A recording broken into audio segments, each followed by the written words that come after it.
کو خود ایک ہاتھ سے پکڑ کے گورنمنٹ میں لایا جائے, عمران خان کو لایا جائے, کاف لیگ کو تخت پہ بٹھایا جائے, سب کچھ یہ کرتے ہیں.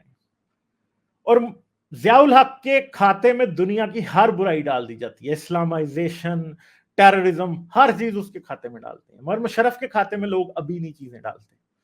مگر یاد رکھیے گا کہ مشرف بھی اسی جگہ پہ کھڑا ہے جدھر وہ کھڑا ہے, ضیاء الحق. ضیاء الحق نے کیا کیا تھا؟ ضیاء الحق نے افغانستان میں رشیا کے خلاف امریکہ کی مدد کی تھی. پرویز مشرف نے افغانستان میں طالبان کے خلاف رشیا کی مدد کی, وہ بھی افغان وار میں شریک ہوا, وہ بھی افغان وار میں شریک ہوا. پرویز مشرف نے بھی پاکستان میں ایم ایم اے کی گورنمنٹ کے پی کے میں لے کے آئی. لال مسجد کا آپریشن جان بوجھ کے بڑھا کے اسے لمبا کیا, اور آخر پہ ایک بہت بڑا ڈیزاسٹر پاکستان میں ہوا اس کی وجہ سے. ٹھیک ہے, دہشت گردی ہوتی رہی. مشرف پھر بھی اندر سے سیکرٹ ہینڈ شیک طالبان سے کیا ہوا تھا, کیونکہ یہ سمجھتے تھے کہ امریکہ چلا جائے گا تو ہم دوبارہ سے طالبان کے ساتھ اچھا ہینڈ شیک کر دیں گے, اور اسی طرح سے 90s والا چکر ہو جائے گا. پھر مشرف کا سب سے بڑا کانڈ کہ مشرف نے کارگل وار شروع کی.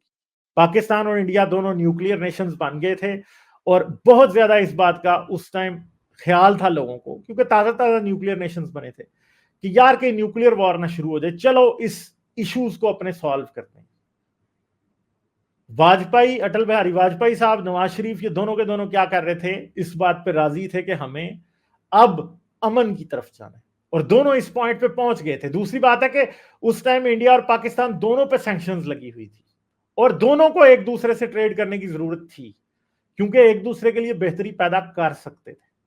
مگر مشرف نے کارگل وار شروع کر دی. کارگل وار شروع کی تو اس کی وجہ سے ایک ایسی برف جمی ساری چیزوں پہ کہ وہ آج تک ختم نہیں ہو سکی. ٹھیک ہے, تو مشرف نے پھر جا کے یونائٹڈ نیشنز میں تقریر کی اور جا کے واجپئی صاحب سے ہاتھ ملا لیا. واجپئی صاحب سے جو ہاتھ ملایا, اس ہاتھ ملائے یا نہ ملائے کا کوئی فائدہ نہیں ہوا. اصل مشرف نے پاکستان میں جو ڈیموکریسی شاید اگر 90s سے اب تک چل رہی ہوتی تو شاید ہماری قوم کو ڈیموکریسی کی ویلیو سمجھ آ جاتی, مگر ایسا نہیں ہوا, کیونکہ مشرف نے بالکل بھی ہمیں اجازت نہیں دی کہ ہم ڈیموکریٹک نارمز کی طرف واپس جائیں. مشرف کا ایکسپیریمنٹ جب ختم ہوا تو ساتھ ہی ہم نے عمران خان کا ایکسپیریمنٹ شروع کر دیا, اور پچھلے دفعہ الیکشن میں وہ دھاندلی کر کے اس کو جتوایا, آر ٹی ایس بیٹھ گیا اور ساری دھاندلی ہوئی, اور اس کے بعد یہ سب کچھ. آج مشرف مر گیا, مشرف کی لاش واپس لائی گئی ہے, سرکاری پروٹوکول دینے کی باتیں ہو رہی ہیں, اسمبلی میں اور سینٹ میں یہ باتیں ہو رہی ہیں کہ اس کے لیے فاتحہ بھی کرنی ہے, فاتحہ خوانی ہے نہیں کرنی. بہت سے لوگ کہہ رہے ہیں بالکل بھی نہیں کرنی چاہیے. مشرف نے پاکستان میں غدار کریٹ بھی کیے. یہ بات یاد رکھیے گا کہ نواب اکبر بگٹی کو ایک غدار کے طور پہ مشرف کے دور میں اٹھایا گیا. ٹھیک ہے, یہ یاد رکھیں کہ جتنے بھی بلوچ تھے یہ ناراض تھے, سندھی ناراض تھے, پختون ناراض تھے پاکستان سے, مگر ان کو آپ نے سیدھا غدار ہی بنا دیا تاکہ ان کو آپ دوبارہ کبھی بھی اس دھارے میں لانے کی کوشش نہ کریں گے جس میں آپ کے کنٹری کے اندر امن پیدا ہو. ہاں, بلوچوں کے جو گلے شکوے پاکستان سے ہیں وہ 100% ٹھیک ہیں.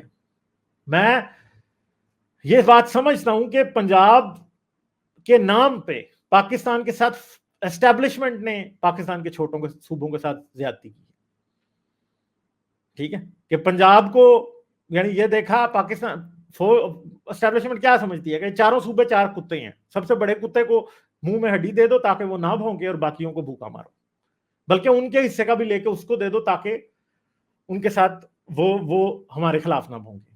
آج بھی اسٹیبلشمنٹ کو عمران خان سے یہ تکلیف نہیں ہے کہ عمران خان اس کنٹری کو تباہ کر رہا ہے. اسٹیبلشمنٹ کو یہ تکلیف ہے کہ ان کی جو ایک پرسونا بنا ہوا ہے, وہ ہولی کاؤ جو بنے ہوئے ہیں ہماری اسٹیبلشمنٹ پاکستان کے اندر, عمران خان اس والے سٹیٹس کو چیلنج کر رہا ہے اور اس فساد کو توڑ رہا ہے سامنے سے. جو ماسک اس اسٹیبلشمنٹ نے پہنا ہوا ہے عمران خان کی وجہ سے وہ اتر رہا ہے. ٹھیک ہے, اب بیلنس کس چیز میں اسٹیبلشمنٹ سوچ رہی ہے کہ اچھا اگر ہم نے عمران خان کے خلاف مکمل ایکشن لیا تو کوئی نواز شریف ہی پاگل نہ ہو جائے, نواز شریف ہی پیچھے نہ پڑ جائے ہمارے. تو یہ ہے اس ریاست مدینہ کی ساری حقیقت. مشرف نے پاکستان کی تباہی میں بہت بڑا کردار ادا کیا. مشرف کے دور میں پاکستان انرجی کرائسس جو پاکستان میں شروع ہوا, جو لوڈ شیڈنگ شروع ہوئی, جو پچھلے کم از کم مجھے یاد نہیں ہے صحیح 2003 یا 2004 کی بات ہے, یا شاید اس سے بھی پہلے کی بات ہوگی, پاکستان میں لوڈ شیڈنگ شروع ہوئی تھی. 2 گھنٹے دن میں بجلی نہیں آتی تھی. ہم تب سے اس وقت سے موم بتیاں جلا رہے ہیں. 2002-2003 سے مشرف کا دور تھا. کیوں؟ کیونکہ مشرف کیا چاہتا ہے, مشرف کہیں بھی اس نے انرجی سیکٹر میں کوئی ڈیولپمنٹ نہیں کی. پھر اس نے بعد میں ایک نعرہ لگا دیا کہ میں کالا باغ ڈیم بناؤں گا بھائی, ٹھیک ہے.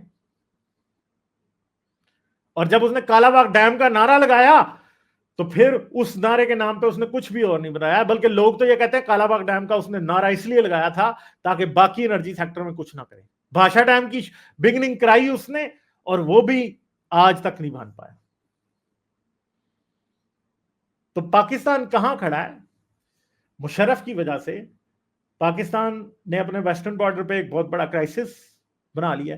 ایسٹرن بارڈر پہ انڈیا سے جو صلح ہو رہی تھی اس کو اس نے سبوٹاج کیا. انرجی کرائسس وہ ہمیں دے کے گیا. ٹھیک, پولیٹیکل مینجمنٹ جو اس کے دور میں کی گئی, اگر اس وقت سے 1999 میں وہ کو نہ کرتا تو شاید آج تک ڈیموکریسی کو تھوڑی آگے نکل گئی ہوتی. ہمارے لوگوں کو ووٹ دینے کی تمیز ہی آج تک نہیں آئی, کیونکہ جب لوگ تھوڑا سا ڈیموکریٹک پروسیس میں انوالو ہوتے ہیں, اس کے بعد فوج آتی ہے اور وہ پاکستان میں مارشل لا لگا کے اس کے بعد ایک اور نیا چیپٹر کھول کے چلی جاتی ہے. پھر ISI کے دفتر کھلتے ہیں پورے ملک میں, اور وہ ہر جگہ سے پولیٹیکل ورکرز کو, ایکٹیوسٹ کو اٹھاتے ہیں, اور اس کے بعد کیا کرتے ہیں, ان کے ساتھ وہ سلوک کرتے ہیں, پولیٹیکل مینجمنٹ کرتے ہیں. ادھر سے آزاد امیدوار خرید کے فلاں پارٹی میں ڈلوا دیے, فلاں پارٹی کے ممبر توڑ کے فلاں پارٹی میں ڈلوا دیے. پاکستان میں کوئی بھی پارٹی نظریاتی پارٹی نہیں ہے, آئیڈیالوجیکل پارٹی نہیں ہے. کیوں نہیں ہے؟ کیونکہ ہمیشہ ہی ان کی پولیٹیکل مینجمنٹ ہوتی رہتی ہے. کسی پارٹی میں کبھی بھی کوئی الیکشن آج تک نہیں ہوتا, پارٹی بیسس پہ الیکشن نہیں ہوتے, کیونکہ اصل میں اوپر سے سب کچھ ہوتا ہے. عمران خان کو اگر پارٹی کا ہیڈ بنایا ہے تو وہ اسٹیبلشمنٹ کی خواہش کے بغیر نہیں ہے, اوپر سے بٹھایا گیا اس کو, نیچے سے نہیں. لیڈر گراس روٹ سے اوپر اٹھتے ہیں, یہاں سے اوپر سب سے پیرامڈ کے ٹاپ کے اوپر عمران خان, نواز شریف, اس طرح کے لوگوں کو بٹھایا جاتا ہے. پھر کہتے ہیں کہ ڈائناسٹک پالیٹکس ہوتی ہے. بھائی ڈائناسٹک پالیٹکس اس لیے ہوتی ہے کہ آپ لیڈرشپ کو ڈیولپ ہی نہیں ہونے دیتے. پاکستان کی کون سی پولیٹیکل پارٹی ہے جس میں اس کے ہیڈ سے زیادہ قابل لیڈرز آج کے وقت موجود نہیں؟ ہر پارٹی میں موجود ہے. عمران خان کو آپ دیکھ لیں, عمران خان کی پارٹی میں بھی بہت سے ایسے لوگ ہیں کہ عمران خان کو ان کے سامنے کچھ بھی نہیں آتا. نواز شریف کی پارٹی میں ایسے لوگ ہیں جن کے سامنے نواز شریف چنے چنتا ہے. پیپلز پارٹی میں آج ایسے لوگ ہیں جو کہ بلاول سے زرداری سے بہت زیادہ قابل ہیں, مگر وہ کبھی بھی لیڈرز نہیں بن سکتے.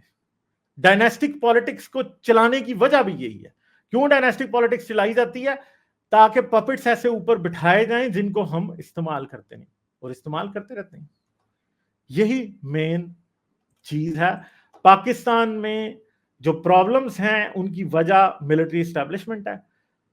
مشرف جو ہے وہ پاکستان کے لیے ایک ڈیزاسٹر تھا, ویلن ہے پاکستان کی سٹوری میں. جب لکھا جائے گا کسی ٹائم, مشرف از اے villain.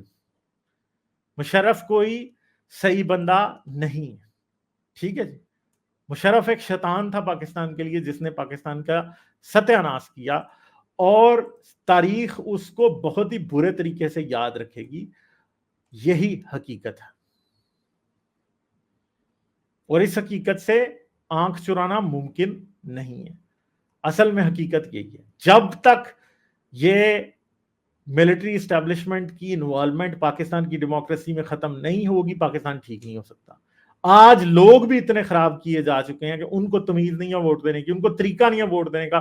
Issue based politics Pakistan میں نہیں ہوتی. ہمیشہ عمران خان کی طرح جھوٹ بولتے رہو, پاکستان کی پالیٹکس میں آپ کامیاب ہو. 90s میں 2000 میں جو تھا نواز شریف عمران خان تھا, آج عمران خان ہے. آج عمران خان نواز شریف ہے پرانے والا, ٹھیک ہے, اور کل کو پھر کوئی اور ہوگا نواز شریف اور عمران خان. تو یہی سلسلہ چلتا رہے گا, کبھی چیزیں ٹھیک نہیں ہوں. لائک, شیئر اور سبسکرائب کرنا مت بھولیں. اس کے ساتھ ساتھ آپ میرے چینل کو پیٹریون پر سپورٹ کر سکتے ہیں.